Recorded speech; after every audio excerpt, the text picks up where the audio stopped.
jirtu jechuudha. Namni maallaqa yoo hin qabaatin dhalaa nama jaalattee suddee hin jirtu. Miyyumtu tunuu isa tuffattee amma Sumayyaa galin siin jaa Ibraahim jalan deddeemin araddarraa galaan Assalaamu alaikum warahmatullaahi wabarakaatu. Jirtan hordoftoota fi kabajamtoota keenya akkamiin nagaa qabdanii jirtanii jajjabaattanii. Har'a wardaan eessa jirtii yoo jettan taate kunoo mana nyaatatiin dhaqachumaan Ibraahim fasnaan barbaada jeetiin gaa magaalaa guutuu waliin ga'utti jira. Aaraniin dhufee kunoo akkatti nyaata dila kana. Anis gaa qotaa hogga eegalamte gaa mana jirullee manaa fixuun dirqama jeetiin gaa kanatti nyaata dila kana dhiyeessee wanni kana hunda akkatti dhiyeessee xiqqoon hanga garaan kiyya na fuudurraa nyaadhatin haa miskiinni guutuudhaan nyaataa jechuu obboleeyyan kiyya. Eegaanis qotaatiin kana dalage isaan sadaqaa kadhatan. Deddeemee ganda keessaa sadaqaatti guuru miyyoo miskiintitti illee kun olaal wardaa waan nyaattu la. As daawwadhu la. Arge Ibraahim. Wanni mana jirullee wanni abbaan nuu fidaa jirullee takka hin jirtu waan takkaa jira ittee ganaa manatti hin deebiin wardaan kunoo kanaan nyaatu jirti. Akkana kan jira nyaata dila kana gaa. Maaliif dhiyeeffattee wardaan hin fixxaayii jechuun keessan halaan qabu. Hin fixu garuu. Hanga garaan kiyya naa danda'u nyaadhee haa miskiinni guutuu ni nyaata.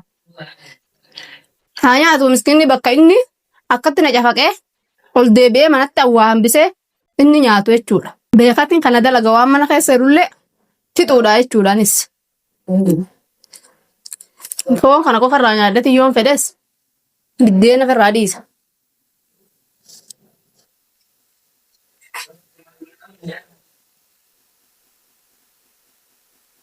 Maal obboleeyyan yoo ta'an immoo bololta naan jiraadha.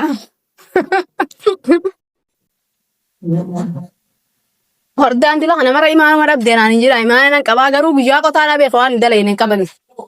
Waan isaa yaa'anii sadaqaa kadhataniitiin har'a nyaata dila kana mana kanatti dhiyeessee mataama dhaqee mana nyaataa dhaqee jechuu kiyya nyaata dila kana dhiyeeffadhee bira ta'anis. Qotaadha histiidha haasidummaadha jechuu haasidummaan abbaa horii dhayyanii mitiire. Waan mana keessa jiru mishingaa san gurgureeti yoon fedhellee foon hin nyaadhare.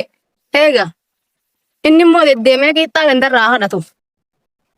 Takkanaa tana gaa'ii kunoo raabbii waan ati natti ergitellee nyaatutti hin jira garuu ammisneetti nagaan haan wajjin teessu. Taa'ii waan arganne wajjin nyaannee tadhamnellee wajjumaan rakkannaa haa teessu. Geesni ishillee dadhabe ishiinis isarraa naftu inninis ishii dhiisuu miti. Naafi inninis wal dhiifnuu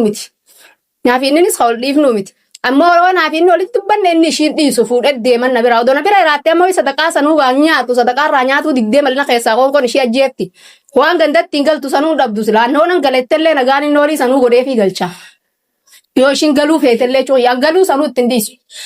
Taa'ii wajjumaan nyaannaa silaa akkanatti wajjin nyaanne inni sadaqaa kadhatu ishii. Garuu ishiillee diddeetta ordaan akka nu goote ordaa ganaan garaa hiyyana keessaa na baatee maal jettee waamee qaasattee Ibraahim naa hoyyee jettee jala gabbaate. Bal'inatti kan biftee jechuudha. Bal'inatti haftee jirti ishiin har'a. Guyyaa meeqa guutuu qoonqoo takka kan arganne ni sodaatte haa dhiira inni fedhe akka fedhe bulleellee deddeemee yoo nyaate inni akka ta'e numa ta'ee ni jiraata. Ishiin akkam taati dhalaadha. Dhalaan ni sodaatti waa hunda garaa dhalaatti. Akka itti onni ittiin qabdu qoonqoo nu alatti haf goote jechuudha. Jiyyoo namaa Sumayyaa laalan deebiin siin jaa wajjin nyaannee akkatti wajjin dhuyinee jiraatuu si wayyaadha. Waan mana jirullee hogga finne nuuf ergaa abboon inni qofa hoo fedhe kana fedhe hoo deemellee atii fi an hoo jiraanne nuuni erga. Amma isumaan na erge malee eessaan fuudhanu waan inni na ergeen akkanatti kanatti deebisee nyaatutti jira. Eegaa obboleeyyan kiyya rabbi ubrii na haa dheeressu abbaa Ibraahimillee rabbi ubrii haa dheeressu. Eegaa inni yoo Ibraahim na darbellee nan darba. Maaliif nan darbine yoo jettan taate ilmaanii qabaa amata dheeraa bara dheeraa inni natti roorrisaa ture rabbiin kaasitti si deebise alhamdulillahi rabbil aalamiin. Naas danda'anaan jee jira inni ayyaana tokko qabu. Takka isumaa cinqama malee ayyaada tokko hin qabu. Yaada tokko hin qabu jechuudhaan. Fedhu nyaadhee nuun olaa yoon fedhe waan fedhe nyaadhee jiraadha. Akkanatti jechuudha. Waan fedhe waan nyaadhellee maal nyaattallee naan hin jiru abboon ubrii rabbi isaa dheeressu.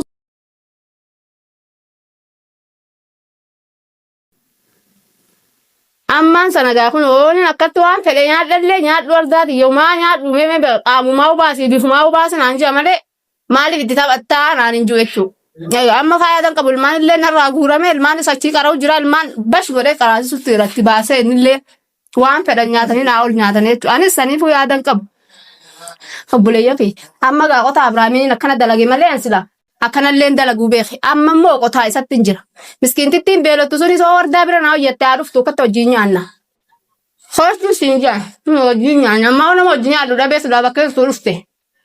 Rabbi haa fidu oofaa asumaan natti fidee sila. Deddeematu masilaa rabbii yoo dhugaa wal jaalanne midhaan kanarra fidee haa haa nyaattu. Akkatti garaa fiyyana laala tokko ishii qoonqoonni fidellee nyaatu jechuudha. Jala deemtee egaa duraan.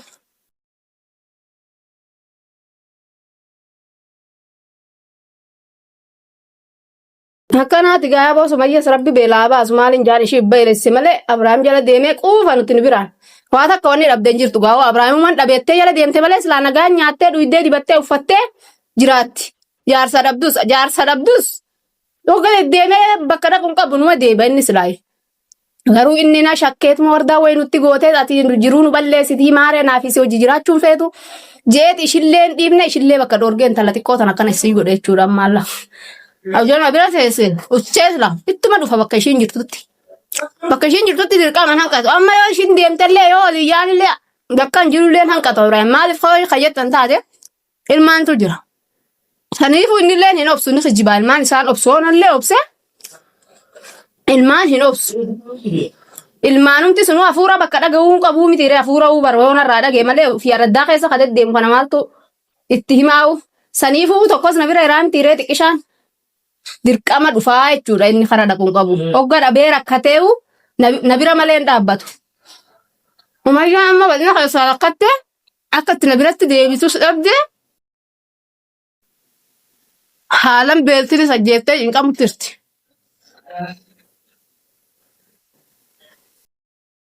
Akkanaate obboleeyyan hiyyagaa isaanis rabbi raamataa godhuuf waan hin jiruun hin qabu. Wardaa waan isaan gootan qabdu manarraa deemaan jenneen karma hidhee mana na kaayee silaa inni bashannana na bira. Kutee wanni bashannanuun hin jirtu jechuudha. Namni maallaqa yoo hin qabaatin dhalaa nama jala teessudde hin jirtu. Miyyumti tunuu isa tuffattee amma maal isaan jette duraan mee laaltee duraan ishiin wayi qabaa qabeenya guddaadha qabaa jettee heerumte gaa yogga heerumtu amma qabeenya kunis gaa ni dhumaan jiru odoo qabaateewu rakkoodha jechuudha ammaan tana kun rakkattee jirti rabbi haafuuf rabbi furmaataa fiduuf an kun garaa kiyya guuttatu fin yaadhee quufe dantaa ishiiti maaliin godhan silaana biraan beelotti rabbi furmaata siyaa fidu du'aa sii godha ammoo koottu gali siin jaan Sumayyaa gali siin jaa Abrahaam jalan deddeemin araddarraa gali an arguu isa dhiisuun taa'u. Isaa dhiisuun taa'u garuu ati immoo hoo naamusa mana karaani beektaa isa jalaa gortee hagaltu taate nagaan akka kiyya kanatti jiraatta kuno. Akkanaa tana siin jaa manatti galii isa jala deddeemtee qoonqoon of hin ajjeesinii. Wardaan bishaan nyaatte hoshiin foon nyaatte wajjin jiraatta. Saniifuu manatti deebi'ii manni kee bal'aadhaan siin jaa obboleettiitii yoo Abrahaam jala deemte mana ganda keenyatti illee waan hin galuun hin dhabee maareedha jettuu ganda keessatti illee galuu feete an fiifuu sinan galchasii bilbilee abbotti illee himee ni galtaa galuu feete. Maaliif galtaa'uu ni teessa hojiin teenya nagaan. Hojiin teenya inni haa deddeemu. Maaliif isarraa hafuu hin dandeenye garuu akkamsi godharee innillee olii gadiin hoo si deeme malee akkasi godhu qabu mana hin qabu humaa taktu. Egaa saniifuu ammallee waan amma manaan sii kireessullee qabu waan san taateef araddaa keessa deddeemtee shaararra ala mana namaa jala bulurra yoo galtee hojiin teenya si hoyya garuu ati dhalaadha. Inni dhiira haa deddeemu hanga waa argatee mana sanillee sii kireessitti haa deemu ati jalaa deebi'i galin siin jaana biratti an obboleettitti yaqaalti.